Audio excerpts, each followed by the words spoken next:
En tout cas, qu'on l'aide beaucoup plus à bien structurer son cours, à bien organiser son cours. Alors, la Canoprof, c'est un service qui permet de scénariser. C'est une scénarisation pédagogique. Bonjour Xavier Hennequin. Bonjour. Vous êtes directeur de projet chez Kelis. Absolument. Et Kelis, c'est la société qui édite la solution Scénari utilisée par Canoprof. Quelle est votre place dans le projet? Alors notre place dans le projet est assez claire. En fait, on a répondu à un marché du réseau Canopé.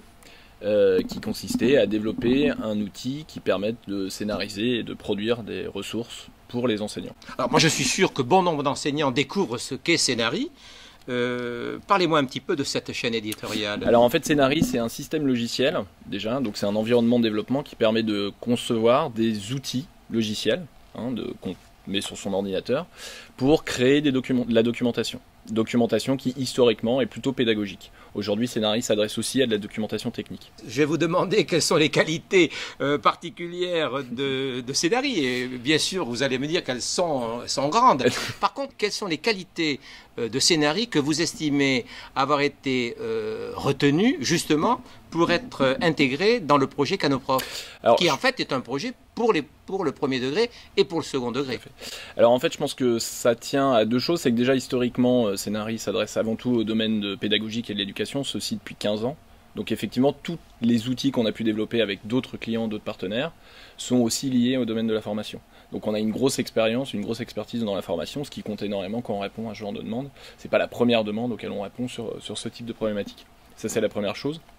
Et la deuxième chose, c'est qu'en fait, on a un outil très évolutif, c'est-à-dire qui est très souple, en fait, qu'on peut tourner dans tous les sens et qu'on peut adapter au métier. Ça, c'est assez fondamental. C'est-à-dire qu'il y a beaucoup d'outils, on vous impose un modèle universel et puis vous vous débrouillez avec dans votre contexte métier. Là, c'est exactement l'inverse. L'approche est totalement inverse. On essaye de faire des outils qui, justement, soient le plus possible adaptables à un métier donné.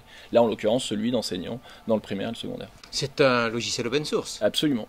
Alors, open source, derrière, il y a une association, l'association Scénari. Est-ce qu'elle est un acteur important du développement de Scénari? Absolument. Aujourd'hui, l'association Scénari réunit effectivement beaucoup d'universités notamment, mais aussi des organismes publics. Le réseau Canopé pourrait en faire partie un jour, d'ailleurs c'est pas le cas aujourd'hui, mais pourrait adhérer un jour. Et effectivement aujourd'hui c'est vraiment pour nous en tant qu'éditeurs du logiciel, c'est la voix de la communauté, c'est-à-dire c'est eux qui vont nous remonter toutes les demandes, tous les besoins, etc. Et c'est ça qui fait la richesse pour moi de l'open source et du libre. C'est de justement s'appuyer sur cette richesse d'usage qu'on ne peut pas provoquer avec une licence propriétaire, puisque évidemment on se limite aux gens qui peuvent payer en gros. Là justement d'être beaucoup plus ouvert, ça nous permet d'avoir des retours, et quelque part l'association Scénari, d'un point de vue éditeur, évidemment ils font plein d'autres choses, mais de notre point de vue d'éditeur, nous apporte effectivement cette voix-là de la communauté en fait. Ce qui prouve qu'avec l'open source on peut gagner de l'argent? Absolument. Oui, tout à fait. On peut gagner de l'argent. On peut gagner de l'argent, mais parlez-moi de vos clients. Qui sont-ils? Alors les clients, on en a pas mal dans les organisations publiques. En ce moment, dans les gros projets, notamment au niveau éducatif, il y a l'AFPA par exemple. Donc l'association de formation professionnelle pour les adultes. Donc ça c'est un des gros projets en ce moment.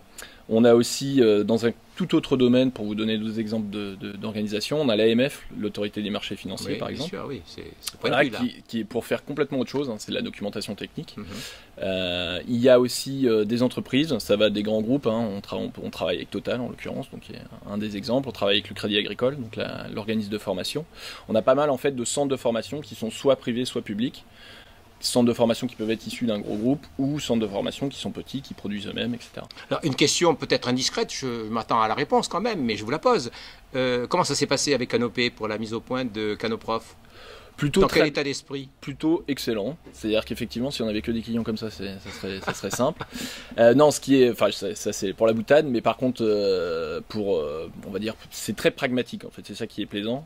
C'est-à-dire qu'on n'est pas dans quelque chose qui est fantasmé, on est vraiment près de l'usage et des métiers.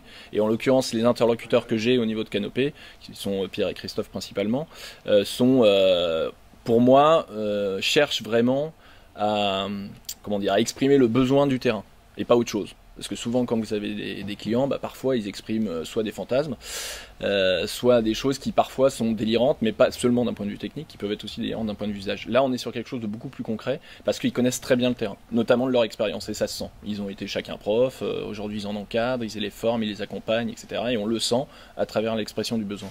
Alors on est presque à mi-juin, vous serez prêt là pour septembre? Oui. Merci beaucoup, Xavier Hennequin. Avec plaisir, merci. C'est un outil qui sert à faire de la construction de séances et de séquences. Et ça aide un enseignant. C'était un projet